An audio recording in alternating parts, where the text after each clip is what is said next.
What's up everyone, welcome back to my YouTube channel. Today we will be reacting to the worst NASCAR driver. A lot of you have requested I react to this video, so I'm excited to get into it. But before we do that, make sure you subscribe. Over half of you that watch my videos are still not subscribed.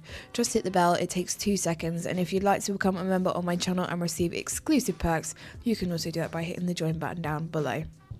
Right, let's go. This is a chart containing the yearly averages of every NASCAR driver who competed in the full seasons from 2013 to 2017. Right. The two parameters are that they had to have raced for a team that at least made the playoffs, therefore showing some semblance of competitiveness, and they had to have run every race throughout that time span, so guys like Denny Hamlin, Kyle Busch, and Dale Jr. need not apply. This driver competed in every race in the same time frame for a team that didn't just make the playoffs, but competed for and won multiple championships. And yet not once could they even crack the top 20. I spend a lot of time talking about these guys, the greats, the franchises, the strong statistical superstars who forge everlasting legacies. But for once, let's talk about the opposite. I want to ask you a question, and I'll give you a moment to think. Who is it? Who is the worst NASCAR driver? I don't know. The one who soared higher than most but still flew too close to the sun? Maybe you think of the driver who started the most races without a win. Perhaps you're thinking of the one who rose to the pinnacle of another series only to falter in this one. Maybe they were billed as the next great thing when in reality they were anything but. All solid choices, but what if I told you that all of these attributes and more that you're probably not even thinking of can be found in this driver? A driver who most of you already know. Oh, okay. I had a feeling that was where it was going. I should preface by saying this. She has more talent in her pinky toe than I could ever hope to have in my whole body. And to those of you thinking you could beat her one-on-one, you should probably hear the cautious tale of the Scallenge, a show hosted by former NBA player Brian Scalabrine. You see, most players who get their own show are already established household names, but Scalabrine was the opposite. He averaged only 3 points per game and spent most of his career on the bench, leading many fans to throw shade on the journeyman. Here's the thing though. Even when you're the worst player in the NBA, you're still in the top 450 of all basketball players on earth. Yeah. So when he gave those talking the talk a chance to walk the walk, he ended up dog walking them in what has to be one of the most embarrassing displays of athleticism I've ever seen. I may suck for an NBA player. Like, those guys are pretty good. But I don't suck compared to you. Like, you suck compared to me. It was a cold but true reminder that even when you're the worst of the best, you're still one of the best. And I have to respect that. Makes sense. With that being said, let's... That's like when people, like, shit on some of the F1 drivers. There's only 20 of them in the world that are driving for F1. And you're sat there slagging one of them off, like... Really annoys me when people do that. I'm like, okay. When people start slagging off drivers, I just sit there. I'm like, okay, because I mean, compared to them, like if you put us in a Formula One car, we would not be able to do what they're doing. When people like really slag off F1 drivers, or that whole thing with, so Lando's just won the Grand Prix over the weekend, his first win, and for time, people have been calling him Lando No Wins. If we stuck you in a Formula One car, you wouldn't be able to win either. So, and now he's won a Grand Prix. So anyway, controversy over. But yeah, it's so annoying when people do that. I'm like, yes, you can talk about the sport, but when actually putting you in the car, you didn't know anything. So it just really annoys me when people do that. But anyway, rant over. Talk about Danica Patrick, the Brian Scalabrine of NASCAR. Her origins can be traced back to the Sugar River Raceway in Brodhead, Wisconsin, where she got her start driving go-karts at just 10 years old. In her debut race, she suffered a brake failure, causing her to collide with a concrete wall at 25 miles an hour. A lesson in she safety still for a looks young exactly racer, the same. Or perhaps some cruel foreshadowing. Either way, it didn't really That was matter, terrifying. You know when a person has the same face throughout the years, and it's kind of scary? That is what I just saw there. That was terrifying. Succeeding race, she rebounded all the way to she looks exactly the same. And eventually found her way to multiple track records, regional karting titles, and 3 World Karting Association Grand National Championships. Got to a point where Patrick and her father were traveling to the tracks hoping that anyone would hire her on site. Though, as it would happen, her salvation would come from a familiar face, as Ray Hall Racing signed her to drive in the 2003 Toyota Atlantic Championship.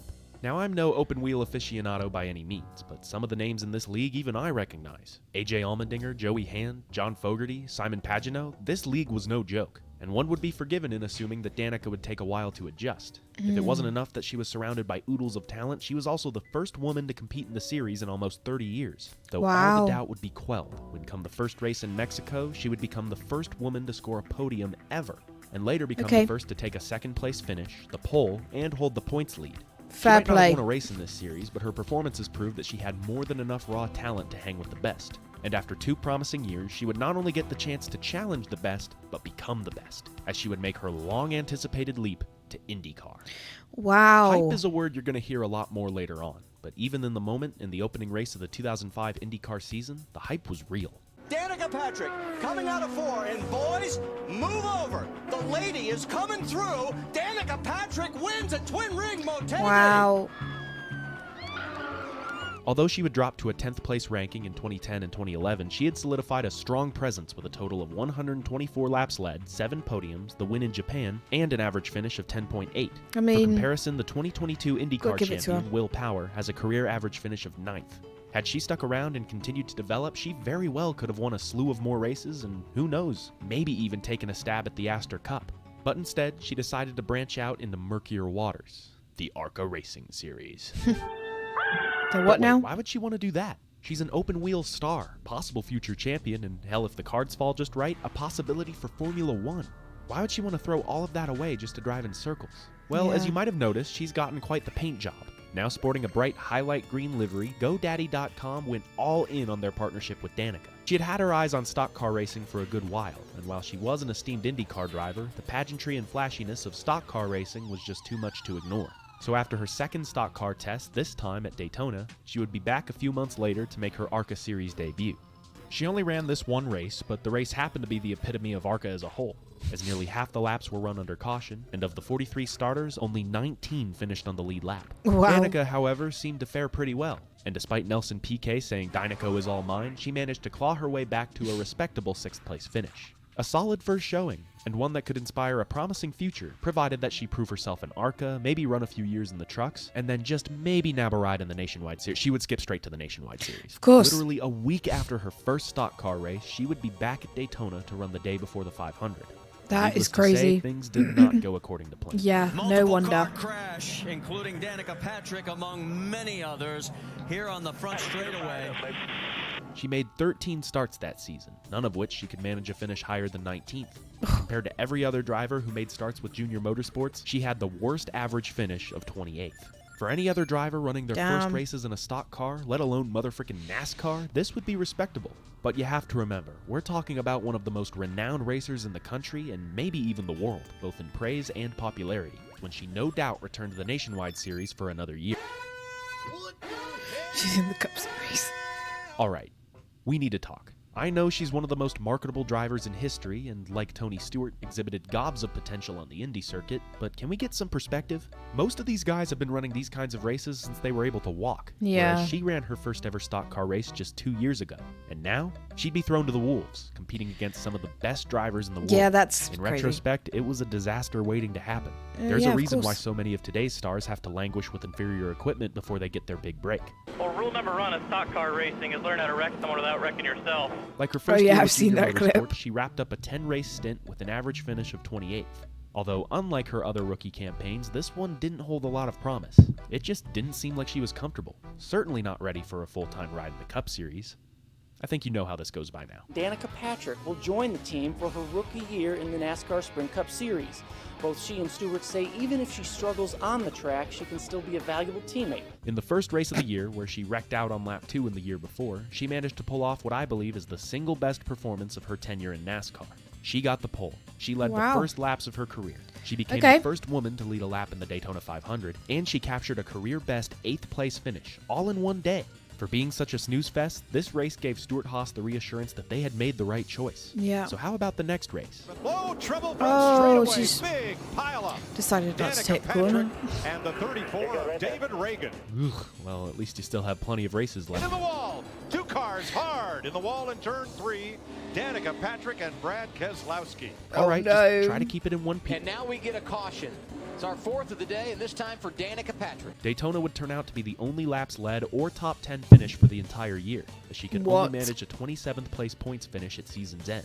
And as for all those expectations, completely demolished. Come 2014, some big changes would be made to the team, as Ryan Newman swapped places with Kevin Harvick and Kurt Busch would expand the operation to 4 cars. People thought that the still young Stewart-Haas might not be ready for such an expansion, but they swiftly silenced the doubters, with the 2 new recruits picking up wins and Harvick even winning the team its 2nd championship. Wow. As for Danica, she wasn't quite up to snuff with her teammates, but her finishing positions did follow suit, as she managed a career-high 3 top 10 finishes, 2 of which weren't even on super speedways and required some genuine, honest-to-God talent to pull off. It was glimpses like these that kept hope in her alive, though sadly, like Vegas in 2011, these would turn out to be the best finishes of her entire career. Spoiler alert, this right here, this is as good as it would ever get. 6th place. She would pick up a few more top 10s throughout the rest of her career, but could never manage a points finish better than 24th, or an average finish better than 22nd. Still, she managed to keep her ride with Haas all the way up until 2017, when ahead of the final race at Homestead, she finally announced her retirement from the Cup Series. By my count, her NASCAR career consisted of 42 wrecked race cars, and those are just the ones that couldn't finish the race. There are so many more examples of times she couldn't keep her wheels underneath her. And as heartbreaking as it was befitting, her final race would feature one more example. And I'm sure not the way that Danica Patrick wanted her final full-time season to end. That is until a few months later when she would sneak her way into one more wreck. Contact! Elliott slammed into the wall. Are you kidding me? And just for good measure, she would make one final start in the Indy 500, which would end in the same way. Oh no. Patrick. And what a shame. Will be how her driving career in Indianapolis ends. Well, that was sad as hell, but hold your tears because I'm not done. Sure, she's wrecked a lot of race cars, but so has Ricky Stenhouse and Austin Dillon, and yet they still found success. Why couldn't Danica? I truly don't know. It's hard to make fair comparisons to the rest of the field, as every driver receives a different quality of equipment, but hers was proven to win plenty of races and championships. In fact, of all the drivers to race for Stewart-Haas in the Cup Series, only 3 of them have failed to win a race. Daniel Suarez, who only got 1 year, Ryan Preece, who's currently in his 1st year, and yours truly. She had 6 years and 191 chances to prove that she belonged, and she just couldn't. And by the way, no one will ever get that many chances to lose in that kind of equipment ever again. I mean, the teams just can't afford it. Maybe in another timeline, she's the one driving a GoDaddy 91 car to victory lane in Chicago. But that possibility will forever remain just that, a possibility. So is she the worst race car driver? No. Is she the worst NASCAR driver? That was a good video. I didn't know, like, the ins. I obviously knew who she was, and I'm not going to get into my opinions on that woman because we'll be here for about an hour, and it's quite controversial. But I didn't really know, like, the ins and outs and, like, how many podiums, wins, or whatever, how many times she crashed out in NASCAR. Didn't know any of that, so that was interesting to learn. And I mean, yeah, the stuff that she did in IndyCar, fair play. Like, I don't want to turn it into a woman rant, but she did great things for women coming into the sport. But I mean, certain things that she has said recently have, you know, changed my outlook on her, but hey ho, that's the way it goes sometimes. But yeah, that was a good video. So with that being said, if you have any other videos that you'd like me to react to, drop them in the comments. I'm working my way through everybody's suggestions at the moment. If you did want to check out any of my other socials, they are all linked down below. And if you want to become a member on this channel and receive exclusive perks, you can also do that by hitting the join button down below. But I hope you enjoyed today's reaction, and I will catch you next time for the next one. Bye!